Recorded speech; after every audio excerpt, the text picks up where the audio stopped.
vous avez enregistré une lourde défaite samedi soir, qui faisait suite à un peu écho à ce que vous aviez vécu au match aller contre Auxerre. Ça avait eu des conséquences qui étaient quand même. Après le match aller, vous aviez changé de système, il y avait plein de choses qui avaient eu lieu. Comment dans quel mode vous digérez ce moment et est-ce que vous, les joueurs, vous êtes sentis vraiment responsables de ce match de samedi? Naturellement, je pense que quand tu perds de cette manière, tu es naturellement responsable de cette défaite. Je crois que, en tout cas de manière personnelle, je l'ai digéré différemment. Pourquoi? Parce que, comme tu l'as dit, c'est du déjà vu. Donc voilà, on sait que voilà, un match de foot, ça peut se perdre, ça peut se gagner. Mais je pense que de cette manière, c'est un peu critique pour nous. C'est insuffisant naturellement. Donc voilà, ça fait partie du foot maintenant. Il faut se concentrer sur ce qui nous reste. Ce week-end, on a encore un match important à la maison, un moment spécial pour nous. Donc il va falloir essayer de prendre les 3 points.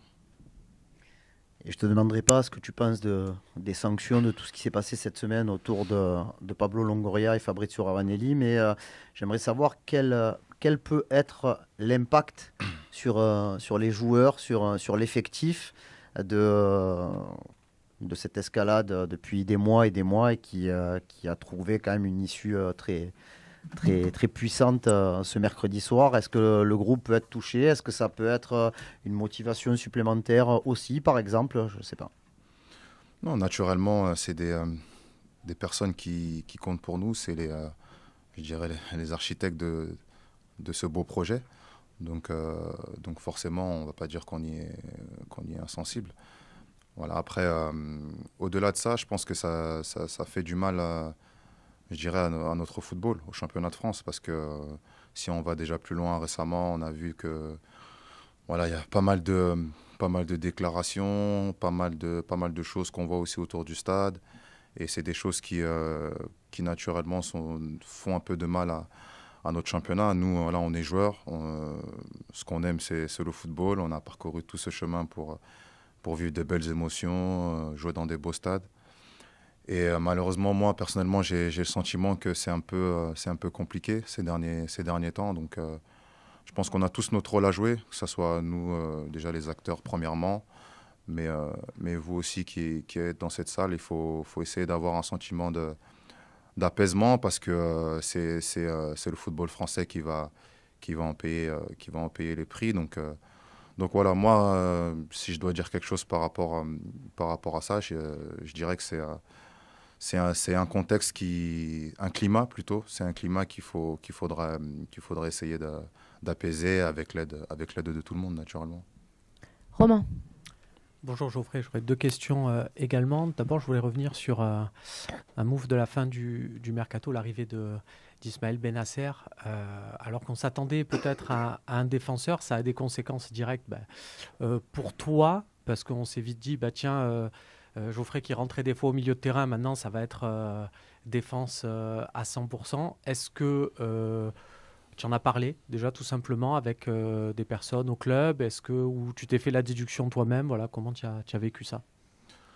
Non, on en avait parlé bien avant l'arrivée d'Isma, de cette possibilité, avec certains joueurs, avec le coach aussi. Donc c'était déjà depuis le début de saison, même si j'avais commencé au milieu de terrain, on avait évoqué avec le coach que ça aurait pu être une possibilité de me voir évoluer en défense, de par ce que lui y recherchait. Donc non, ça n'a pas été lié à l'arrivée d'Isma, non. C'était un sujet qui était là bien avant son arrivée. Anthony. Ah pardon, excuse-moi. J'avais ma deuxième question concernant le match à Auxerre et ta prestation. Tu as le droit de me dire si tu n'es pas d'accord avec moi. Je trouve que tu as été quand même en difficulté sur ce match-là. Est-ce que c'est dû aussi, tu as une longue absence? Est-ce que, voilà, avec l'expérience que tu es en capacité de nous dire c'était compliqué mais parce que j'étais pas à 100% ou il y a d'autres raisons? Non, je pense que c'était plus global. Je pense que c'était plus global. on n'a pas su gérer ou mettre en place quelque chose qui aurait pu être à notre faveur. Je pense qu'aussi on aurait pu aborder ce match avec je dirais pas un autre état d'esprit, mais un autre niveau d'engagement. Et ça n'a pas été le cas, donc ça doit nous servir de leçon et tout simplement, voilà, ça arrive de perdre, comme je l'ai dit, comme ça arrive de perdre, mais de cette manière, je pense que c'est ça qu'on doit pas accepter. Le football nous offre une opportunité ce week-end, c'est de pouvoir ramener les 3 points avec la manière. Donc c'est à nous de bien se préparer pour pouvoir ramener les 3 points. Anthony. Bonjour Geoffrey, pour revenir au contexte, on a parlé des sanctions. Sur le rapport à l'arbitrage, est-ce que c'est un sujet dans le vestiaire aussi? On voit que les dirigeants en ont beaucoup parlé ces dernières semaines. Est-ce que c'est quelque chose aussi qui vous préoccupait entre vous, les joueurs, et comment vous avez vécu du coup, les derniers rebondissements? Naturellement, voilà, je pense que c'est dans tous les vestiaires. On va parler de certaines décisions, X, Y. Maintenant, la réalité, c'est est-ce qu'on a un pouvoir de décision dans ces questions-là? Les sentiments sont légitimes, les questionnements sont légitimes. Après, le plus important, comme j'ai dit, c'est ce que nous, on maîtrise, c'est qu'est-ce qu'on met en place. Donc, c'est ça le plus important. Et c'est sur ça que nous, on veut se concentrer, qu'on doit se concentrer. Et comme j'ai dit auparavant, je pense que c'est la réflexion que tout le monde devrait avoir, du moins au sein de l'effectif.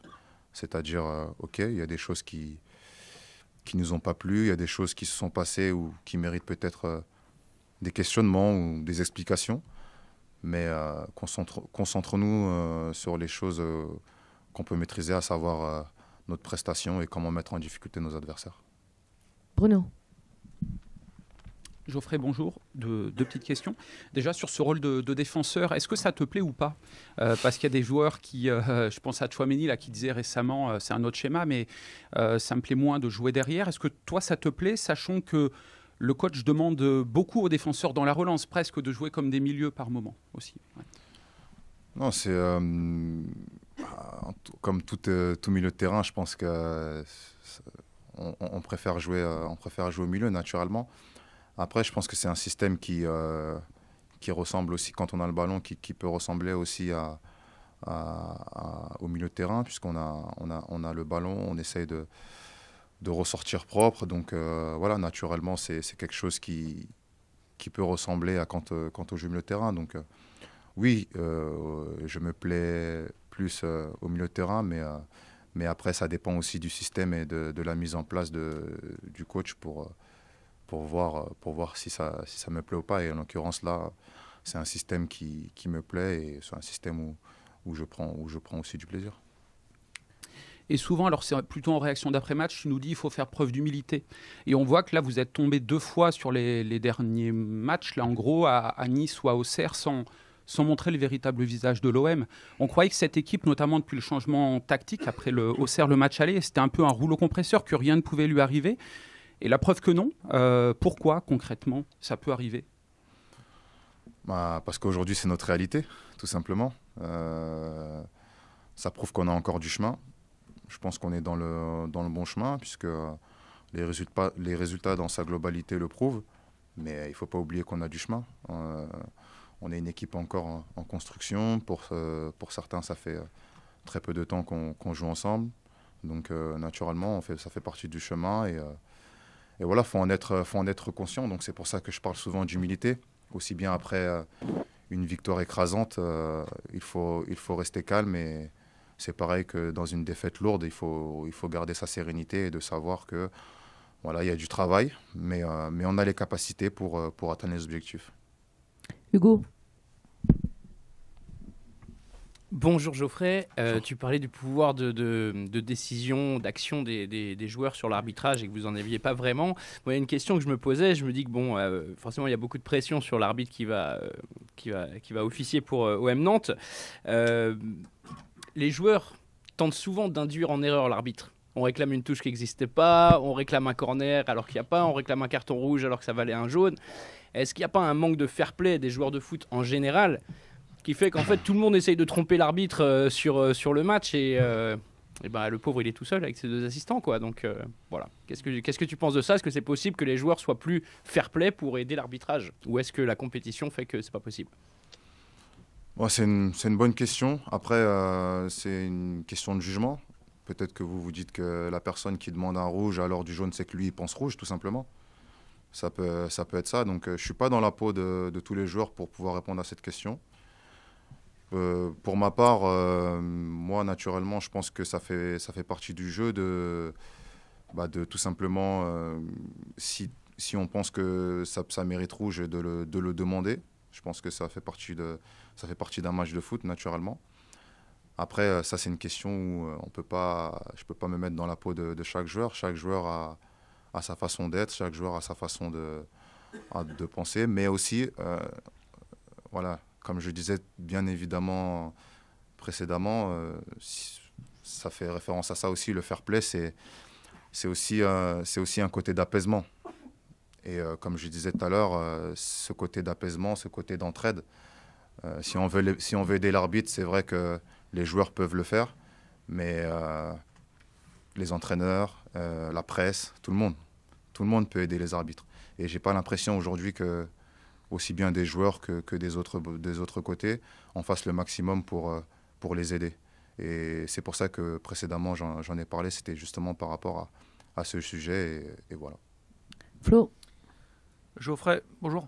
Pour revenir au classement, vous êtes désormais un petit peu plus dans un mouchoir de poche. Là. Enfin, ça s'est resserré depuis la défaite à Auxerre. Est-ce que tu ressens un sentiment un peu de pression, cette obligation de gagner, évidemment, pour rester solide deuxième? Et est-ce que tu dis qu'il va vraiment falloir batailler pour accrocher cette place en Ligue des Champions avec des équipes comme Nice, etc., qui reviennent derrière? On vit avec la pression constante, que ce soit depuis la première journée. Donc ça fait partie de notre quotidien, et c'est ce qui permet aussi de nous maintenir avec une intensité chaque week-end. Donc ça n'a pas changé encore cette semaine. On savait que ça allait être difficile depuis le début du championnat, et aujourd'hui on le sait encore plus. Donc naturellement ça nous demande d'être faire preuve de beaucoup plus d'attention, de beaucoup plus d'agressivité. Et voilà, donc moi personnellement, comme je l'ai dit, c'est une semaine comme une autre. C'est de pouvoir mettre les ingrédients de notre côté pour gagner ce match, pas plus, pas moins. Slim. Bonjour Geoffrey, juste au fond. Roberto Zerbi te nomme souvent parmi les cadres de cette équipe. Est-ce que tu peux nous dire un petit peu comment ça se matérialise pour toi au sein du groupe? Est-ce que justement dans ces moments-là où la frustration commence à naître, est-ce que tu es un peu plus présent? Est-ce que tu prends un peu plus la parole? Voilà, explique-nous un petit peu ton rôle, et aussi peut-être avec les jeunes. Ouais, c'est vrai que le coach me fait beaucoup confiance là-dessus. Naturellement, quand on vit ce genre de semaine après une lourde défaite, j'essaye d'être le plus calme possible. Pas à travers mes paroles, mais d'abord à travers mon comportement. D'être exemplaire, que ce soit sur le terrain et en dehors. Et après, d'être disponible. D'être disponible pour le groupe, parce que je pense que je suis l'un des joueurs qui a le plus d'expérience dans cet effectif. Donc naturellement, il faut que j'essaye de la partager sans prétention, mais d'essayer de partager cette expérience pour que ce soit bénéfique pour l'effectif. Mais c'est vrai que le coach m'accorde de la confiance là-dessus, et la moindre des choses, c'est d'essayer de lui rendre au maximum. Ryan. Oui, je ferai juste à côté. Il y a un autre joueur qui est arrivé au mercato d'hiver, dont on parle assez peu parce qu'on ne l'a pas vu sur le terrain, c'est Luis Felipe. Est-ce que tu peux nous parler un peu de lui, parce que vous le voyez à l'entraînement assez souvent? Est-ce que tu peux nous parler de lui tactiquement, techniquement, comment est-ce qu'il est? Et est-ce que tu penses, j'imagine que c'est une bonne recrue pour l'OM? Merci. Luis, d'abord, c'est quelqu'un de très disponible. Dès qu'il est arrivé, c'est tout de suite fondu dans la masse, on va dire, parce que de par sa personnalité, c'est quelqu'un de très souriant. Voilà, il se rend toujours disponible pour ses partenaires. Ça, c'est sur le volet personne. Après, au niveau foot, voilà, c'est quelqu'un qui a beaucoup d'expérience. On sent qu'il est très à l'aise dans son rôle, que ce soit avec le ballon ou sans ballon. Il a évolué dans un championnat qui tactiquement est très très exigeant, donc il a ses notions aussi tactiques. Donc voilà, je pense qu'il lui fallait aussi un peu de temps. Et aujourd'hui, je pense qu'il est beaucoup mieux et je suis convaincu qu'il va nous aider pour ces derniers mois qui vont être très importants pour nous. Mahmoud. Salut Geoffrey. Je reviens encore sur l'arbitrage. Qu'est-ce qui, selon vous, pourrait améliorer les relations entre les joueurs et les arbitres? Comme je l'ai dit précédemment, hein, je pense que c'est tout le monde. Je pense que c'est tout le monde qui doit faire un effort là-dessus parce que 1+1, ça amène de la tension. Donc voilà, on doit tous chacun faire des efforts, se regarder soi-même et voilà, moi je pense que c'est la solution. Au vu du contexte qu'on vit actuellement, je ne pense pas que ce soit positif pour notre football. Benoît. Bonjour Geoffrey. Pour revenir encore sur l'arbitrage, depuis fin novembre, début décembre, vous avez un consultant, Frank Schneider. Est-ce qu'il est venu avant justement le match à Auxerre? Est-ce que vous en avez parlé? Est-ce qu'il vous avez donné des conseils? Est-ce que vous l'avez vu cette semaine aussi pour débriefer? Quel est son apport finalement pour le collectif dans le vestiaire et auprès de l'entraîneur? Je ne pense pas que c'est nécessaire de débriefer sur l'arbitrage. Une fois qu'un match est passé, on n'a plus de pouvoir de décision, on n'a plus de pouvoir d'action. Donc nécessairement, en tout cas personnellement, je ne pense pas que ça a été un sujet ou quoi de pouvoir débattre sur ce genre de sujet. Donc non, ça n'a pas été d'ordre du jour de procéder sur ça. Karim. Je repars avec deux questions. Le match de Nantes, proprement parlé, même si c'est un match, on le dit, c'est un peu particulier parce que ça vient après le match d'Auxerre et après cette semaine qui a été un peu compliquée. Il devrait y avoir une ferveur exceptionnelle au Vélodrome avant et pendant le match. Comment toi tu vois cette opposition contre une équipe qui n'est pas encore sortie d'affaires non plus en championnat? Je vois une opposition très, très compliquée. Il joue aussi dans un système qu'elle mérite de porter son attention. Donc voilà, on doit être, comme je l'ai dit, vigilant, être préparé. Ils viennent de battre une bonne équipe du championnat. Donc forcément, on doit être vigilant par rapport à ça. Et comme je dis souvent, un match au Vélodrome, ça reste un match au Vélodrome. Tous les matchs au Vélodrome sont importants, c'est spécial, c'est une atmosphère différente des autres stades. Donc naturellement, ça reste un match à part et on doit l'aborder comme celui-là. À chaque fois qu'on met un pied dans ce stade, on doit l'aborder de manière différente. Ça doit être dans notre ADN. Et tu le dis, tu essaies d'apporter du calme, de la sérénité, d'être un peu froid par rapport à toutes les situations. Et sur ton cas personnel, on avait vécu quand même, tu avais vécu 6 premiers mois qui étaient quand même assez, je dirais, linéaires, avec un repositionnement tactique, pas de problème physique. Tu as eu cette blessure qui est arrivée en fin d'année. Est-ce que tu peux nous expliquer, encore, je t'en avais parlé à Angers, mais est-ce que tu peux expliquer comment tu as vécu ce moment et quelle est la difficulté pour toi pour revenir à ton meilleur niveau, à 100%. Du coup, tu étais titulaire indiscutable. Là, il y a de la concurrence qui s'est instaurée pendant ton absence. Comment tu gères tous ces paramètres? La blessure, comme on dit, c'est l'ennemi du sportif du haut niveau. Donc, naturellement, au début, il y a une petite frustration qui s'installe. Après, voilà, on sait que ça fait partie du jeu. Donc, il faut travailler pour revenir de la meilleure des manières. Et entre-temps, comme tu l'as dit, il y a de la concurrence. Il y a un groupe qui est là, qui travaille. Donc, ça fait partie du foot. Hein. Je l'ai vécu toute ma carrière, donc c'est pas quelque chose qui me surprend et au contraire c'est quelque chose qui me permet de m'améliorer et d'élever mon niveau. Donc je pense que c'est une bonne chose pour l'effectif. L'effectif est en train monter en grade, de monter en niveau. On l'a vu encore avec les dernières arrivées, donc c'est positif pour l'Olympique de Marseille tout simplement. Et les premiers bénéfices, c'est nous pour essayer d'augmenter son niveau de jeu. Allez, rapidement, on termine, Flo, s'il te plaît. Ouais, Geoffrey, juste une question sur Mason Greenwood. On est forcément exigeant avec lui, vu ses qualités voilà, de très grand joueur.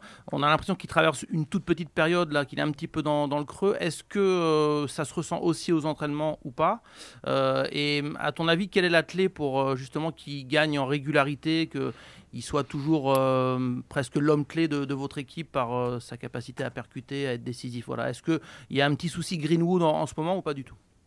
Non, pas du tout. D'abord, je pense que pour être le joueur clé, une saison complète, il y en a très peu aujourd'hui dans le foot. Donc, dans une saison, c'est normal qu'on peut traverser un peu des moments un peu plus difficiles, même si je pense honnêtement que c'est pas son cas. Voilà, comme tu l'as dit, on est exigeant avec les joueurs créatifs, les joueurs d'instinct. Je pense que c'est un joueur qui a beaucoup de talent, c'est un joueur d'instinct, il est créatif, donc naturellement, on a besoin de lui. Et rien que le fait de parler de lui prouve qu'on a besoin de ses qualités. Donc voilà, après, moi, comment je le vois très calme. Il est très calme et je pense qu'il est de nature déjà calme. Et c'est positif pour nous. Moi, je suis convaincu qu'il va continuer de nous aider jusqu'à la fin de saison et j'ai aucun doute là-dessus. Coach, bonjour. Il s'est passé beaucoup de choses samedi à Auxerre. Il y a le match d'abord avec la défaite une défaite qui a un lien direct avec le jeu. Après, il s'est passé tout ce qui s'est passé avec le président. Quelle est votre réaction et surtout, moi je dirais, comment le groupe peut réagir ou doit réagir par rapport à tout ce qui s'est passé ces derniers jours? Alors, le groupe doit réagir comme des hommes forts qu'ils sont, parce que ce sont des hommes forts, des joueurs de l'OM, des joueurs habitués à la pression, aux responsabilités, en donnant le maximum, en essayant de bien jouer et de remporter le match. Il ne faut pas qu'on se laisse être affecté par les polémiques de ces derniers jours. Voilà, il faut qu'on pense à jouer mieux qu'à Auxerre parce qu'on a perdu principalement parce qu'on n'a pas fait ce qu'on devait faire. Et il faut qu'on se concentre sur le terrain avec la tête vraiment sur notre objectif parce qu'on a fait une bonne saison jusqu'ici. Et maintenant, il faut vraiment juste qu'on mette les dernières briques. Et du coup, juste sportivement... Quand on regarde les deux matchs contre Auxerre, le premier avait entraîné quand même pas mal de choses, avec des changements de système. Il y avait une trêve juste après le match aller. Là, il y a une nouvelle défaite. Il y a un comportement de l'équipe qui n'a pas été au niveau. Est-ce que ça a éveillé ou réveillé quelque chose aussi par rapport à ce qui s'était passé au match aller? J'ai pas démissionné, donc c'est déjà une bonne chose. Et puis non, c'est pas que ça a réveillé quelque chose en moi, mais quand tu cherches à atteindre un point mental élevé, évidemment qu'il y a quelques chutes. Je ne pense pas qu'on ait mal joué. On a quand même créé des occasions de but.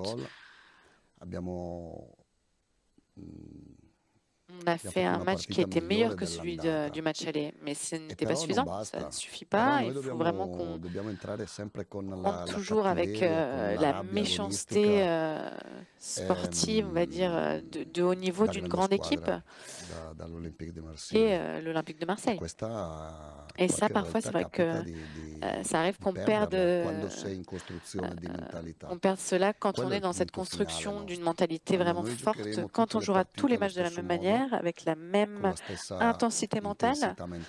Alors je pense que là, vraiment, on aura atteint l'objectif et on arrivera vraiment au bout de cette amélioration. Romain.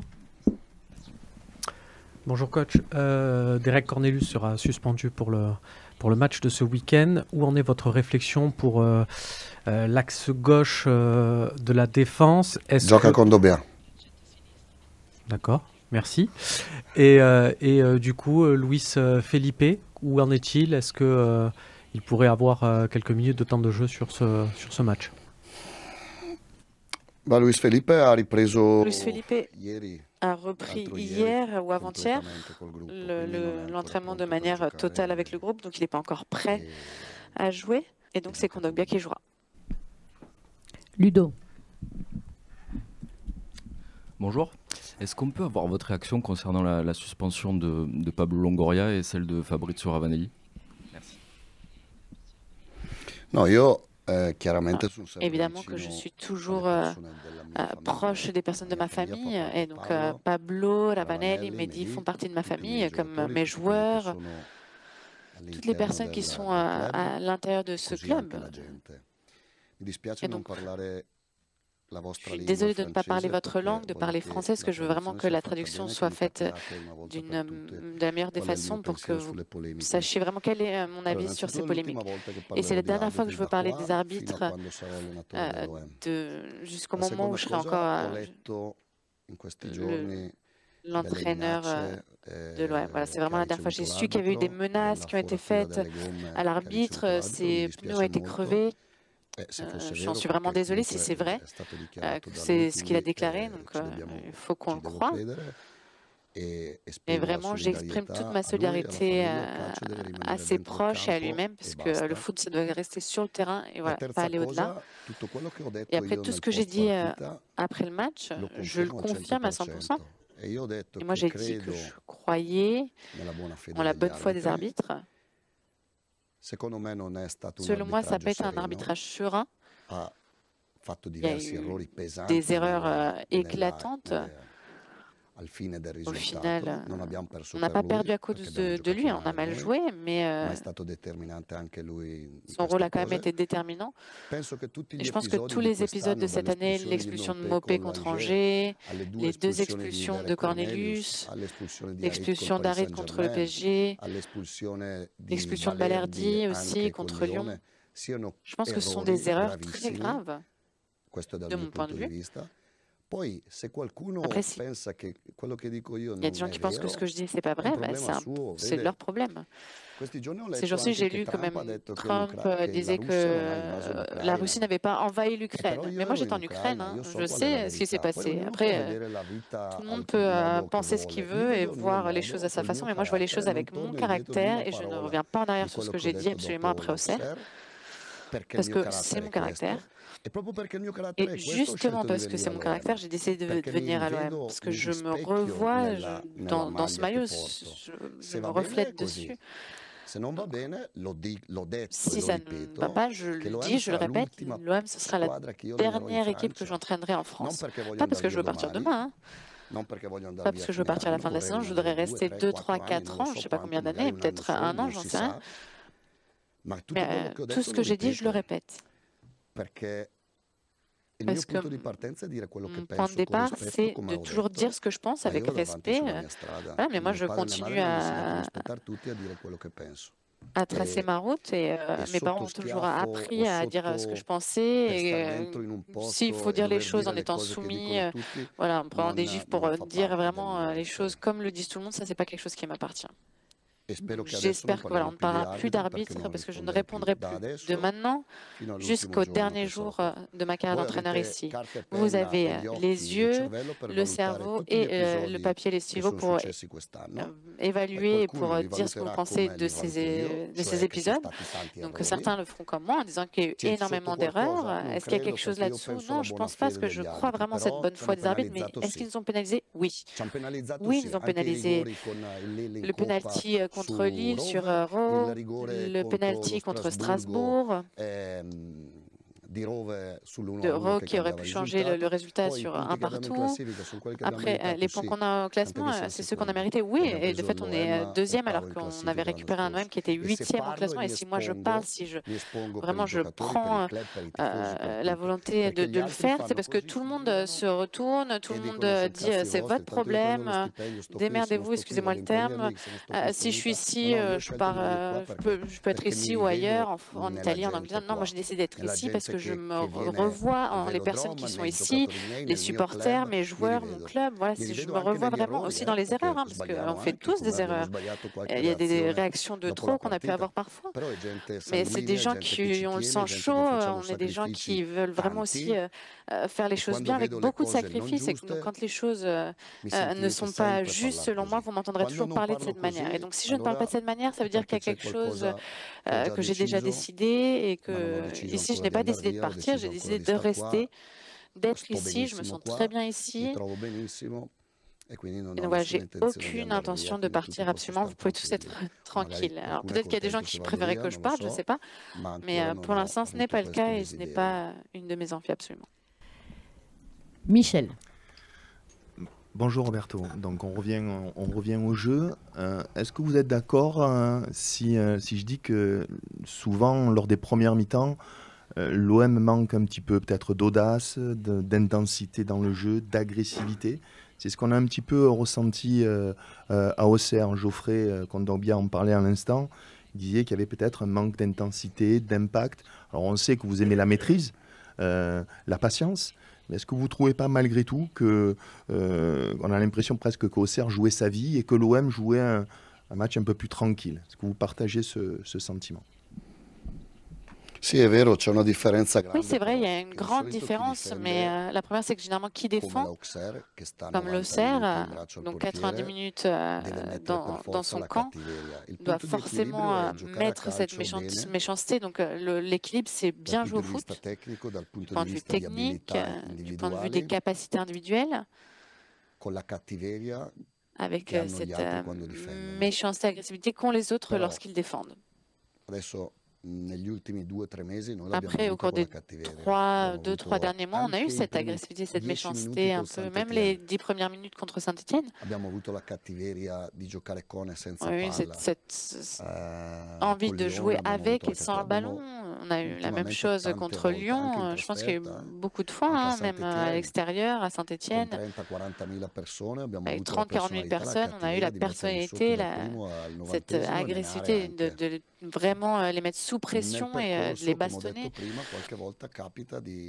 Parfois, c'est vrai, on pense un peu trop au jeu, peut-être, et donc ne pense pas suffisamment à la chose la plus importante dans le foot, qui est l'aspect mental. Anto. Bonjour, j'ai 2 questions. L'une, juste sur l'arbitrage, vous avez dit que vous ne parlerez plus d'arbitrage, mais est-ce que vous en parlez à vos joueurs? Est-ce que c'est un sujet qui peut venir dans la semaine ou est-ce que vous n'évoquez que des choses qui sont liées au terrain avec eux? Et justement, sur le terrain, est-ce que vous pouvez parler des différences entre Valentin Rongier et Bennacer qui lui a pris la place dernièrement? On avait vu Rongier revenir sur le terrain après la première défaite contre Auxerre. Est-ce que c'est possible de le voir refaire le même chemin ce mois-ci? Alors, j'en parle avec les joueurs, parce que je suis vraiment un livre ouvert, et donc comme je parle avec vous, je parle avec les joueurs, avec ma famille, avec les dirigeants, je parle à tout le monde de la même manière. Donc, évidemment, j'en ai parlé avec les joueurs mardi, quand on est revenu. J'aurais dit aussi de ne plus parler de l'arbitrage, de ne plus faire de gestes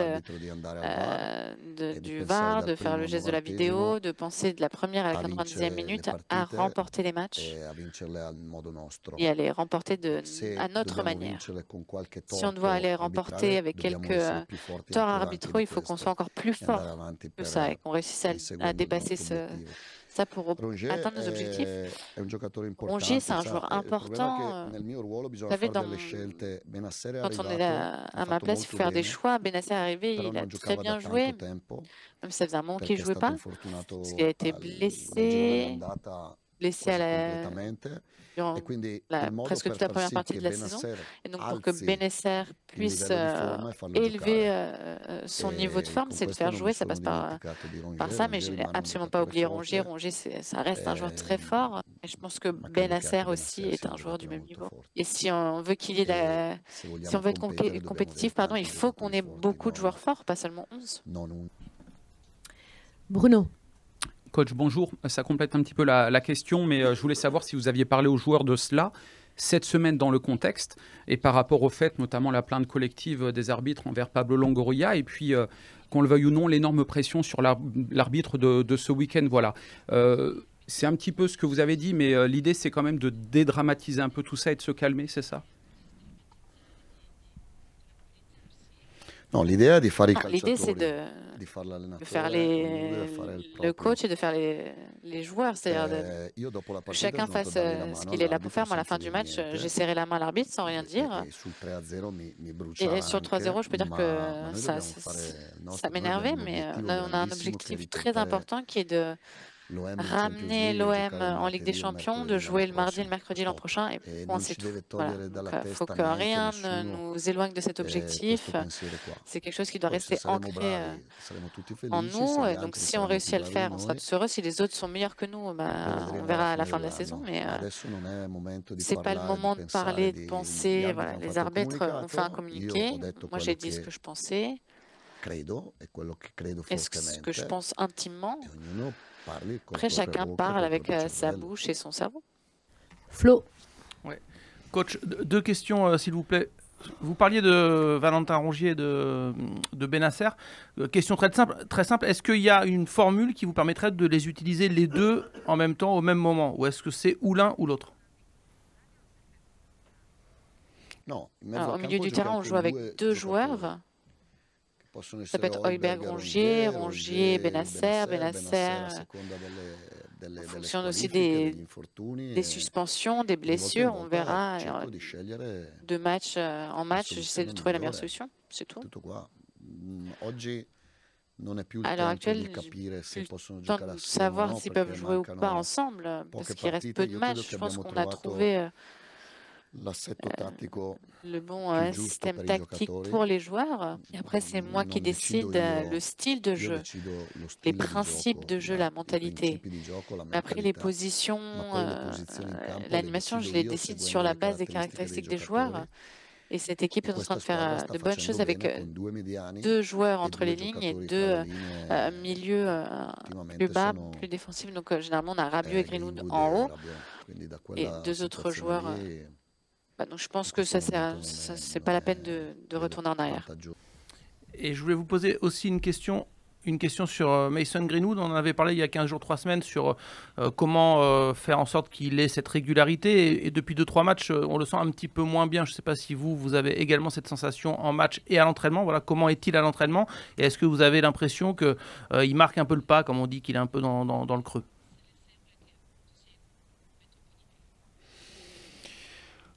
Je ne sais pas. Greenwood, c'est vraiment une valeur ajoutée pour nous. Le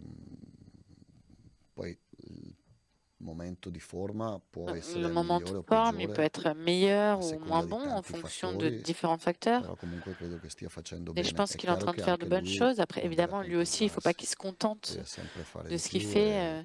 Il doit toujours en faire plus. Il a des qualités techniques et des qualités morales aussi, parce que c'est un garçon intelligent. Il a la chance d'avoir vraiment un père qui l'aide, qui est présent de manière constante dans sa vie, dans sa carrière. Et donc il le sait, hein. Moi je parle avec son père tous les 2 jours quasiment. Et on essaie vraiment de l'amener à un niveau qui soit toujours plus élevé. Allez Ryan, on termine. Oui, bonjour coach. Bonjour. Depuis le début de la saison, vous avez réorganisé, on va dire, votre tactique en passant avec 3 défenseurs.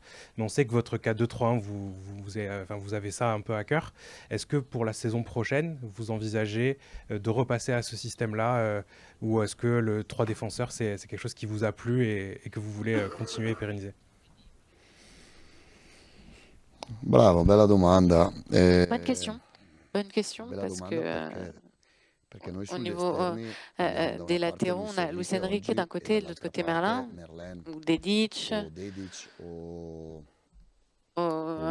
Ulysse Garcia ou Lirola. Des joueurs qui, en dehors de Luis Enrique, n'ont pas ces qualités en 1 contre 1. Et quand tu joues contre des équipes comme Auxerre, des équipes fermées, tu as besoin de joueurs qui soient capables de passer l'homme sur les couloirs. Mais moi, j'aime bien jouer à 3, à 4, à 2, à 1. Ce qui est important, c'est qu'on joue au foot pour moi.